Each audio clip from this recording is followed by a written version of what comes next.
Morning student, reflection by wave theory आपका complete हो गया है और मैंने यहाँ बोर्ड पे जो डायग्राम बनाया है वो अपना अपकमिंग टॉपिक है बेटा।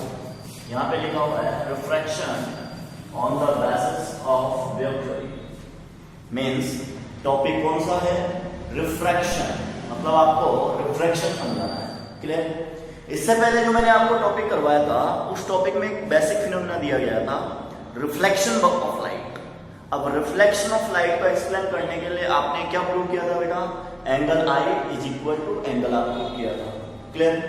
तो जो नोट्स मैंने आपको ऑलरेडी सेंड किए हैं उन नोट्स के बेसिस पर आपको आज refraction on the basis of wave theory explain किया जाएगा। बहुत ही अच्छा टॉपिक है, बहुत ही सिंपल टॉपिक है, आपको बहुत अच्छा समझ में आएगा। बस वीडियो को कंटिन्यूअसली आपको देखना है। क्लियर? अब देखिए मैं एक्सप्लेन कर रहा हूं और वन बाय वन चीजें डिस्कस करेंगे। यहां पे सबसे पहले एक्स वाई दिया जाता है और एक्स वाई यहां पर इंटरफेस ऑफ मीडिया कहलाता है। क्या कहलाता है बेटा? X y is the interface of media. Clear? Interface of media का मतलब होता है एक ऐसी लेयर जो पर्टिकुलर दो मीडियम को क्या करती है? बाइसेक्ट कर देती है। क्लियर? मतलब अलग अलग दिखाती है। तो यहां पर एक्स और वाई में ऊपर का जो पर्टिकुलर मीडियम है वो रेयर मीडियम है और एक्स वाई के नीचे जो मीडियम है बेटा वो डेंसर मीडियम है। क्लियर? जो रेयर मीडियम है उसका रिफ्लेक्टिव इंडेक्स μ1 से डिनोट किया गया है और जो डेंसर मीडियम है उसका रिफ्लेक्टिव इंडेक्स μ2 से डिनोट किया गया है। क्लियर?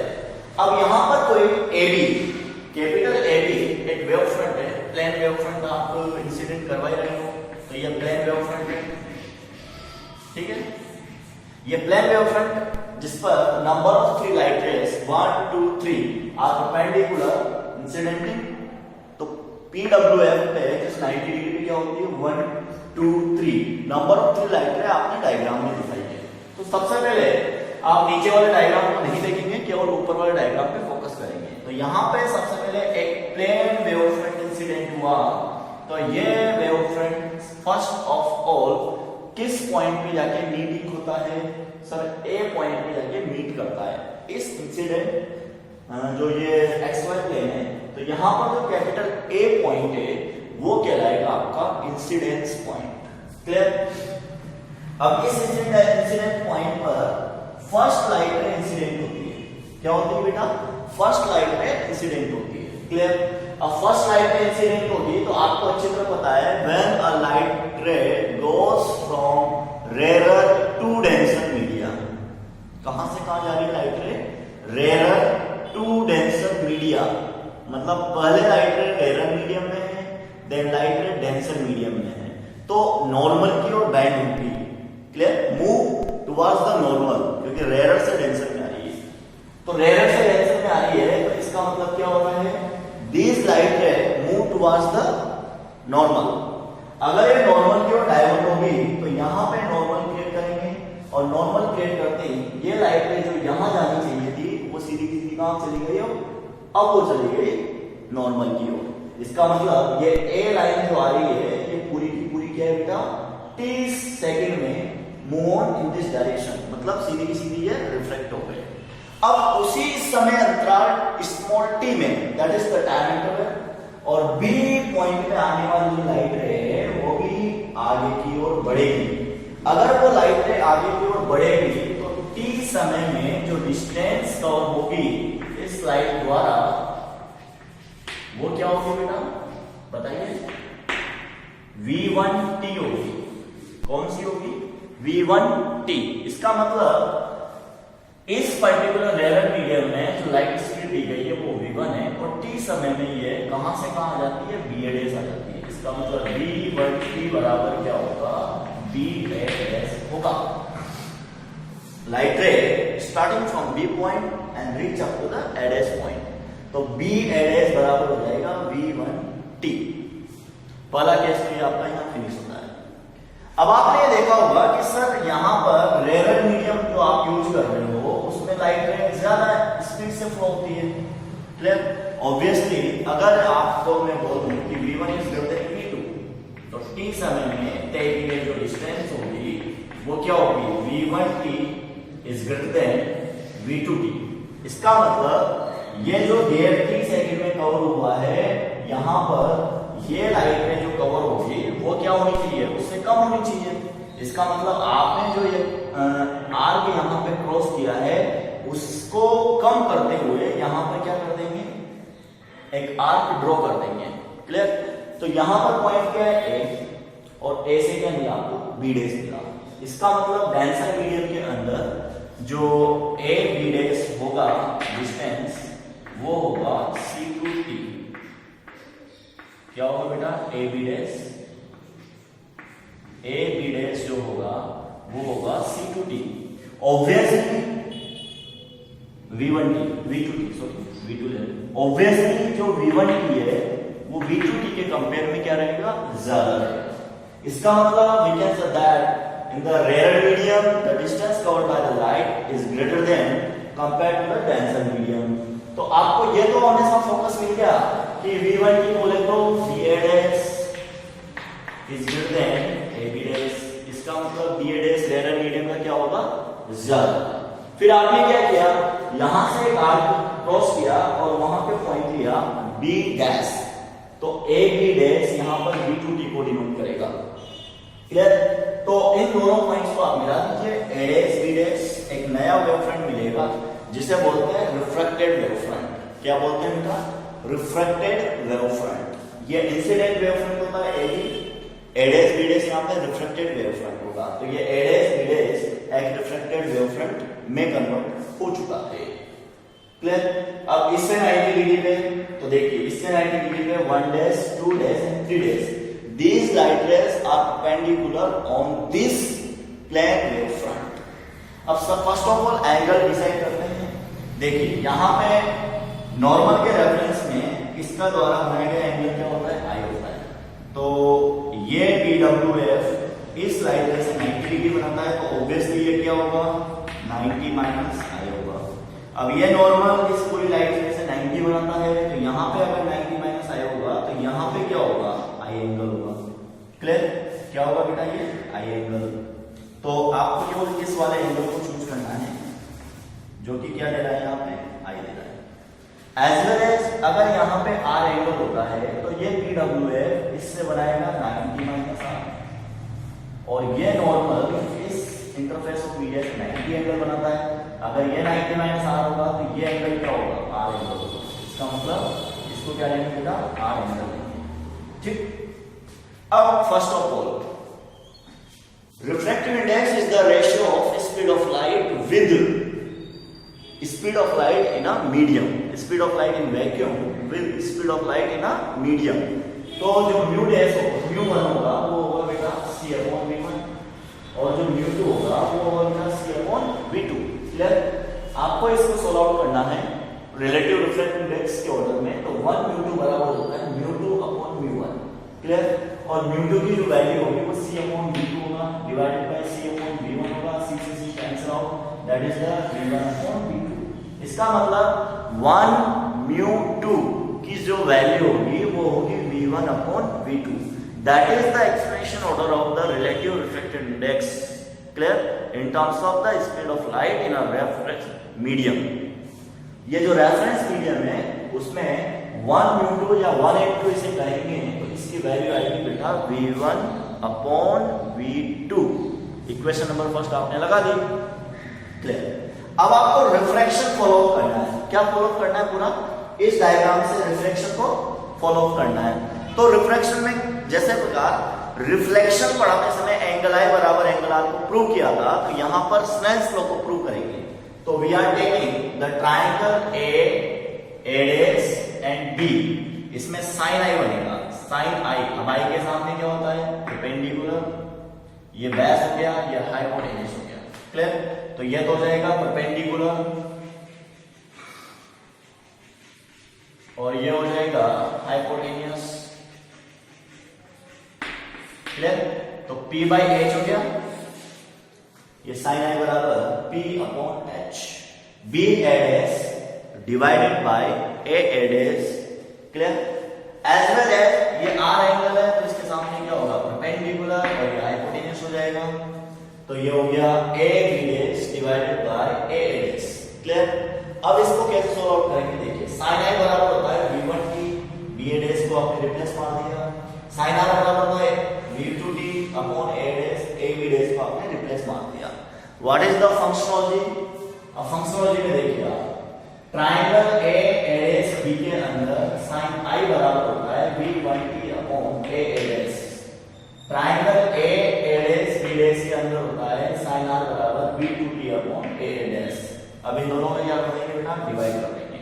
अब इन दोनों को आपने यहाँ पे डिवाइड कर देगा और डिवाइड करते हैं sin i upon sin r हो जाएगा।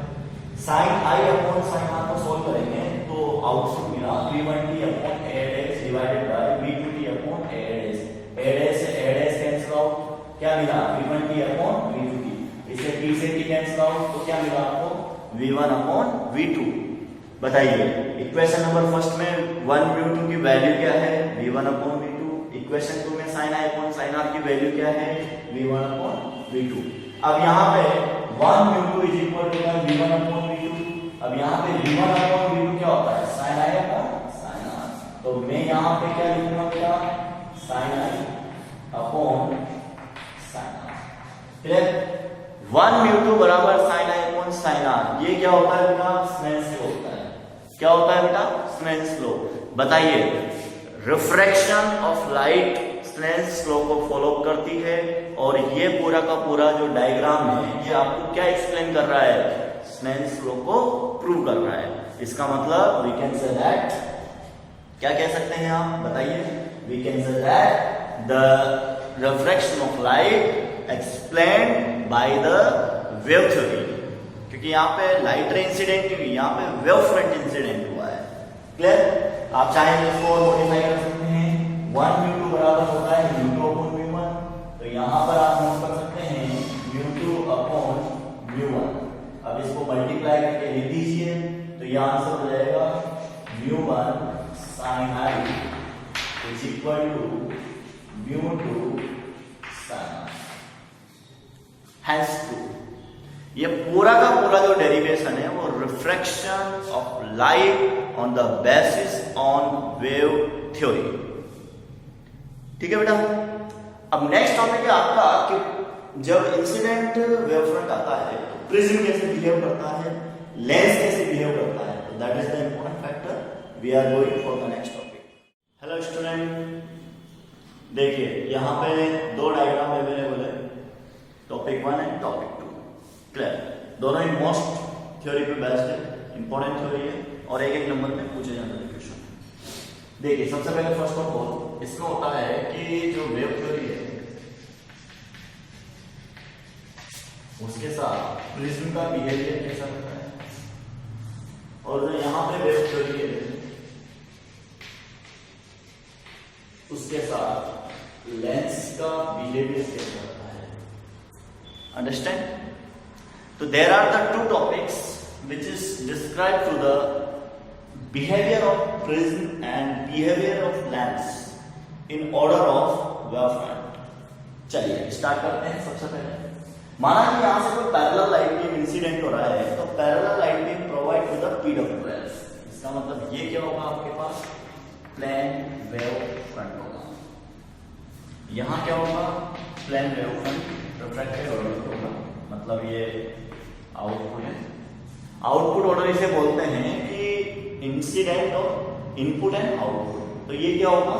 इनपुट PWF है, मतलब ये इंसिडेंट हो रहा है, और ये PWF कौन सा है बेटा? आउट में आ रहा है। तो यहाँ पर क्या गिवन है? एक प्रिज्म गिवन है, ये प्रिज्म गिवन है। ठीक है? वेव थ्योरी में क्या बोल रहे हैं? The incident prism. क्या इंसिडेंट हो रहा है यहाँ पे? एक PWF plane wave front incident करवाया गया है। क्लियर? अब इस थ्योरी का सबसे पहले जो कॉम्बिनेशन है वो क्या है? माना कि यहाँ पर KB एक वेव फ्रंट पॉइंट है, K और B। क्लियर? तो इस PWF का ये वाला जो सिरा है या ये वाला टर्मिनल है वो पहले ही प्रिज्म के कांटेक्ट में आ चुका है। अब प्रिज्म सीधा का सीधा इंसिडेंट हो रहा है। क्या हो रहा है? प्रिज्म सीधा का सीधा इंसिडेंट हो रहा है। तो जितने समय में ये K कवर करेगा उतने ही टाइम इंटरवल में B से कम mid point of the prism ये पूरा का पूरा वेव फ्रंट क्या आ जाएगा? यहां तक ट्रेवलिंग कर लेगा। अब जैसे से लाइट रे प्रिज्म सरफेस पर कांटेक्ट में आती रहेगी, वो लाइट रे क्या होगी बेटा, रिफ्लेक्ट होगी, क्योंकि आने वाली लाइट बीम कौन सी है बताइए, आने वाली लाइट बीम ऐसी है, तो ये ऐसे कैसे क्या होगी, यहाँ इंसिडेंट होगी। अगर ये यहाँ इंसिडेंट होगी तो नॉर्मल के कंपेयर में ये क्या होगी बेटा, रिफ्लेक्ट होगी। अगर ये लाइट रे यहाँ पे रिफ्लेक्ट हो रही है तो जो PWM इस एंगल पे आता हुआ दिखाई दे रहा है वो क्या हो जाएगा, थोड़ा सा मॉडिफाई हो जाएगा, एंगल वाइज ये झुक जाएगा। क्यों झुकेगा, आने वाली लाइट जब यहाँ पे डाइवर्ट होती है तो जो पोजीशन ऑफ द PWM है वो भी कितनी एंगल में क्या हो जाएगी, मॉडिफाई हो जाएगी, मतलब बैंड हो जाएगी। क्लियर। अब बाद में क्या होगा, जैसे ये बाहर निकलेगी ये वापस बाहर निकलेगी, ये नॉर्मल हो गया। तो इधर आने वाली लाइट है इधर जाने वाली थी, अब वो क्या हो गई, रिफ्लेक्ट हो गई। रिफ्लेक्ट हो गई तो इसका मतलब अगर मैं यहां से इस चीज को एक्सप्लेन करूं तो देखिए अपने पास ये प्लेन वेव फ्रंट है, ये प्लेन वेव फ्रंट ऐसा कैसा आ रहा है, अब जैसे जैसे आगे की ओर बढ़ेगा वैसे वैसे ये क्या हो जाएगा, डाइवर्ट हो जाएगा। क्लियर। इसका मतलब अभी ये किसी एंगल पे इस हॉरिजॉन्टल कंपेयर में अभी किसी एंगल पर है, बाद में मिड पोजीशन पे क्या हो जाएगा, 90 डिग्री हो जाएगा, क्योंकि यहाँ पे जो लाइट रे है वो इससे क्या रहनी चाहिए बेटा, 90 डिग्री रहनी चाहिए। तो लाइट रे एकदम क्या आ रही है, हॉरिजॉन्टल आ रही है, इसका मतलब ए और इस मिड पॉइंट के बीच में जो PWF होगा वो PWF कैसा होगा बेटा, जस्ट वर्टिकल होगा।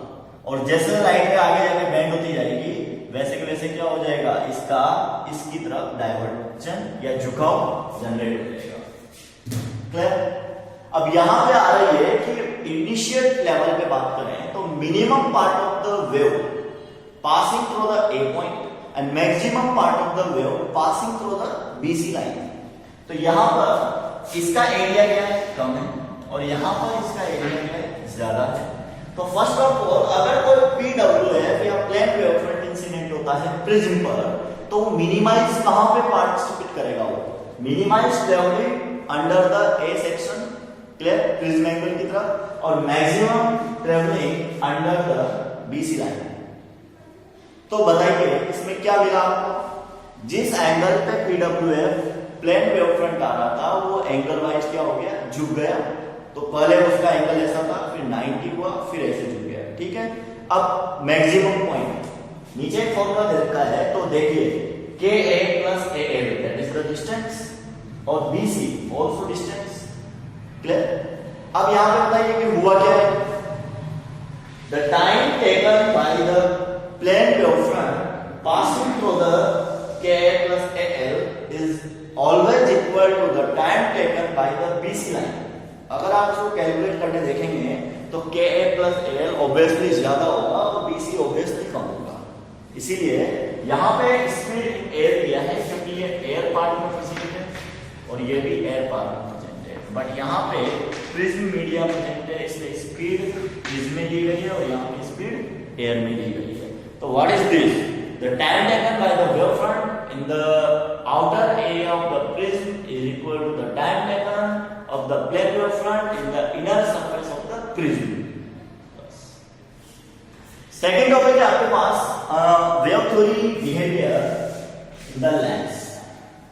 अब देखिए लेंस की क्वालिटी क्या होती है, अभी तक आपने जो पढ़ा है कि प्लेन बीम को इंसिडेंट करवाइए वो किसी न किसी पॉइंट पे क्या होगी, कन्वर्ज होगी, that is the converging point. Clear. यहां से अगर मैं पैरेलल लाइट डालता हूं, क्या डालता हूं, पैरेलल लाइट रे, तो पैरेलल लाइट रे इसको कंस्ट्रक्ट करवाएगी, PWF को कंस्ट्रक्ट करवाएगी। क्लियर। और PWF किसी लेंस में डाला तो लेंस आपको क्या देगा, पूरी की पूरी पैरेलल लाइट बीम किसी न किसी एंगल वाइज फोकस पॉइंट पे क्या होगी, फोकसित होगी। इसका मतलब यहाँ पे क्या जनरेट हो गया, जो इंफिनिटी सोर्स आपको पैरेलल लाइट बीम दे रहा था वो यहाँ पे जाके क्या हो गया, कन्वर्ज हो गया। और कन्वर्जिंग सोर्स आपको क्या देता है, पॉइंट सोर्स देता है। क्या देता है बेटा, पॉइंट सोर्स। अब पॉइंट सोर्स के चारों ओर क्या बनता है, SWF बनता है। PWF इंसिडेंट किया तो यहाँ पर क्या मिला, SWF मिला। यहाँ पे PWF इंसिडेंट किया तो आउटपुट में भी क्या आता है, PWF आता है। अब आपको कोई बोले कि what is the behaviour of prism and lens, explain this. Mirror का मैंने इसलिए नहीं करवाया क्योंकि मिरर आपके सिलेबस से हटा दिया गया इस साल, ठीक है। अब देखिए क्या टॉपिक है वो देखिए। अगर आप किसी प्लेन वेवफ्रंट को प्रिज्म पर इंसिडेंट करते हैं तो वो आउटपुट में भी क्या देता है, प्लेन वेवफ्रंट ही देता है।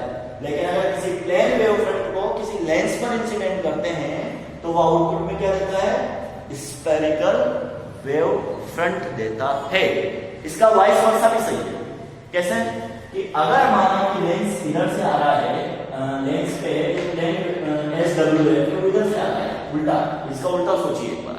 किसी भी पर्टिकुलर लेंस पर अगर कोई लाइट रे फोकस से आती है तो वो कहां जाती है, पैरेलल जाती है। इसका मतलब अगर आप PWF और SWF को कन्वर्ट करना चाहते हैं तो उसे लेंस से गुजार दो। PWF SWF में कन्वर्ट हो सकता है, SWF PWF में कन्वर्ट हो सकता है वाया लेंस। क्लियर? ये ऑब्वियसली PWF ही रहेगा। तो बेटा ये मोस्ट कॉमन टॉपिक का बहुत ही इंपॉर्टेंट टॉपिक है वेव थ्योरी का। अभी तक जो शुरुआत के 3 लेक्चर मैंने करवाए हैं तीनों के तीनों इंपॉर्टेंट है। क्लियर? नेक्स्ट टॉपिक आपके इंटरफेरेंस वगैरह स्टार्ट होगा, तो ये वेव थ्योरी यहाँ पे फिनिश होती है। क्लियर बेटा?